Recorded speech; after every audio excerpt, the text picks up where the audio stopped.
Welcome back to FasTrax Cars. I'm Kevin Matlo. I got Alan here with an absolutely incredible 1968 Triumph TR250. Very rare car. You're gonna love this. Alan, welcome to my channel. Thank you. Good to be here, and I'm honored that you came and picked me up to talk about my car, I guess. What can Well, I I walked by and I saw it, and I had to have this car on my channel. It's amazing. Yes, well, they're getting rare and rare all the time, it would seem, yes. Especially this model, a rare model to begin with. They are very much, very rare. Tell me a little bit about the car and how it started out. Well, for me personally, it started out when I was, preteen, I guess, and my sister dated and ended up marrying a guy who was into Triumphs, TR3s, and he had a TR6. But his best friend at the time also had a Triumph TR4A, and as much as I like the TR3, I like the body style of the TR4A, designed by an Italian named Michelotti, who did some Maseratis among other cars. But he, very talented designer, and really liked Russ's TR4A. Russ was his name, Russ McLaughlin. Russ ended up having an accident in the car and wrecking it. And between the time after he wrecked the car and he didn't have the car anymore, I actually, through my brother-in-law, got a job working for this Russ McLaughlin. And it was after I was working for him, and he came to me on a Friday afternoon one day and he said, I'm going to Calgary to look at a Triumph TR250 that I'm thinking of buying. And back then I thought I knew all the Triumph models. I'd never heard of a TR250 before. So, we'll explain what's a TR250. So he said, well, it's basically a TR4A with a TR6 engine and interior in it. But, so that piqued my interest because I preferred the TR4 body style over the TR6. But there's something about that straight 6-cylinder engine, the exhaust note and everything, the power, and of course, I mean, it's not crazy power, but it's a lot enough to make it fun, right? It's fun. So I realized, well, that's the perfect Triumph for me. So, must have been about 6 or 7 years after that, I ended up buying Russ's TR250 off of him. And it was not in good shape. It was sitting in his mother-in-law's apartment complex, sitting outside in a spare stall that she had because he didn't have any room at his place. The engine was out of it, sitting at a Jaguar shop waiting to be rebuilt. The body was in very bad condition. So I didn't have a lot of money, but I just started chipping away, and the first thing we did was we took the body off the frame. Had the frame all redone, the drivetrain all redone, engine, new wiring harness, and then we plunked the ugly body back on it. And I just started, practicing my body work and stuff. And of course. So then, so that was in 2000 when I got the car. It was in 1990 when I got the car. Well, I've had it longer than I thought. In 2000, me and two friends who, I can't thank them enough for the time they put in, but one guy was good at Bondo, the other guy was a welder. And so we basically took the body off the frame, took the body apart, and just went at it. And it turned out okay. We just got it as far as prepping it, and then I took it to Mako for a cheap $500 paint job. And so it's been on a budget the whole time. And to be honest, there's flaws on the car, but 10 feet away at 60 miles an hour, it looks pretty darn good. It looks pretty darn good. So when you got the car, it was obviously in really bad shape. You talked about how you had to restore it. What was the engine like? The engine was out of it and all apart. The previous owner had overheated the engine and warped the head. So the engine has been gone over a little bit as far as shaving the head and putting a cam in it. And just the day before yesterday, I actually had my fuel pump go out on me. I can't complain because it was the original fuel pump. So now I've got a brand new fuel pump in there, and that's all nice and shiny. So every little shiny bit helps underneath the hood to make it look better. It looks great. Yeah, it does. It looks really good. So Yeah. What's the horsepower in this now? Has it been tested? Do you know?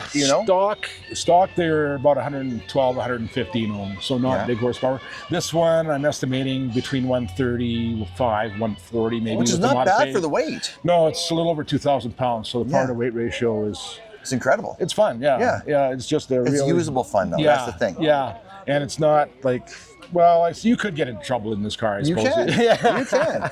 Yeah, but no, it's just a really smooth, for its size and what it is, being an old British sports car, it's actually pretty comfortable, drive around. Absolutely. And what I love about it is just the engine note.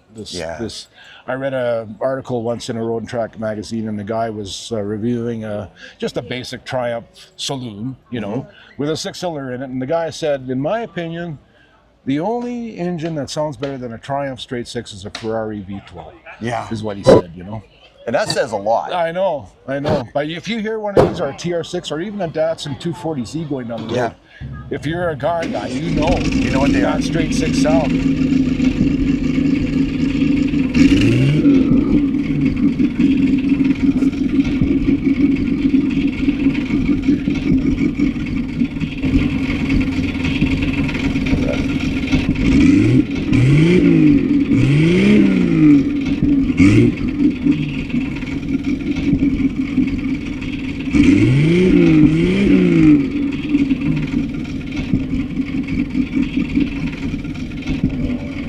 And what exhaust do you have in here now? It's the stock exhaust, and it's a twin outlet. And I know I read this, and I just couldn't understand how they did it. But when they were designing the exhaust system, they wanted to have a unique exhaust note. And they actually had a baffle, and they were experimenting by sticking broomstick handles in this. What? You can read about this, and I wish they would show in a video. Of course they didn't have videos back then. But what do you mean they were sticking? But apparently they had this system where they would figure out how to baffle the muffler to make that exhaust note. Yeah, that's incredible. So it's not by accident; it's by design. They designed it. They got that exhaust note happening. Absolutely. Yeah. The suspension has got some racing shocks in it, racing springs, and so it's been beefed up suspension-wise, and certainly as far as the engine is concerned, A little stiffer suspension. Yeah. Went with this tribute to Group 44 Racing, which was a racing team out of New Jersey back in the mid-'60s. They started, I believe, racing TR4s, and so they raced this one for 1 year, and I had the right rims. I managed to secure these aftermarket rims, and I'm sitting in my garage one day looking at my little poster that I have of a reproduction of a Triumph ad that they put in the Road and Track magazine, and I said, man, the car's white, I've got the right wheels, all I got to do is put stickers on it, and it's a great tribute car, right? You're good to go, So absolutely. And the interior on this, obviously it's not the stock interior. Well, it is. It is, but stock it's interior, not the original. It's not the original stock interior, but I redid the dash. The dash has the original veneer on it. Just had to be really careful when I took the varnish off to not damage the veneer. So that was tricky, but it worked out well. The seats were reupholstered a few years ago now. I was really fortunate. My wife 2 years ago bought me a brand new top for it, convertible top. Yeah, excellent. And I bought the new top cover and with the white piping and everything. So it was it's coming together. Excellent. Yes. And the brakes in here, is it disc brakes all around? Disc in the front, drum in the rear. Back. Okay. Yeah. And I splurged a little bit last time, and I put drilled slotted rotors on the front, so full race rotors. So I'm fortunate I have a really great mechanic that works on this car for me, and he did more work, I know, than what I actually paid him for. He's into this car too, and he did some stuff on his own. It's good to have a partner like that who can actually partner with the car. I know, exactly. So I guess my point is, one of the things he did was he put a new steering wheel in it too. So that's not the original steering wheel. And I took the front bumper off it. I'm doing some body work here. That's why the stripe's a little ragged, and I have to do some rust. And the headlights, they're just standard. Yeah. But I took the front bumper off just to give it the appearance of the race car. Yes. So yeah, it's been a really I can't believe I've had it as long as I've had, and a lot of experiences with this car, you know, in different ways, shapes, and forms. Again, like I say, it's not a life; it's a lifestyle. Yeah, it can be a lifestyle, that's for sure. Yeah. So, what rubber's on here now? I put brand new Goodyears on it. Goodyear Eagle Sport. Okay. And of course, Group 44. You know, they use Goodyear, right? So I can't have a Goodyear sticker and not have Goodyear tires. Of course, you have to. So then I got the little paint thing to white out the letters. Of course. Right. That looks great too. Yeah, it made a huge difference. Yeah, doing that just really, made it pop. That's fantastic. Yeah, everything that I could have done to make it as original or as close to the actual race car. Yeah. Of course, is what I was going for. And it's a 4-speed, right? It's 4-speed, and it's got overdrive in second, third, and fourth. Okay. Oh, really? Yeah.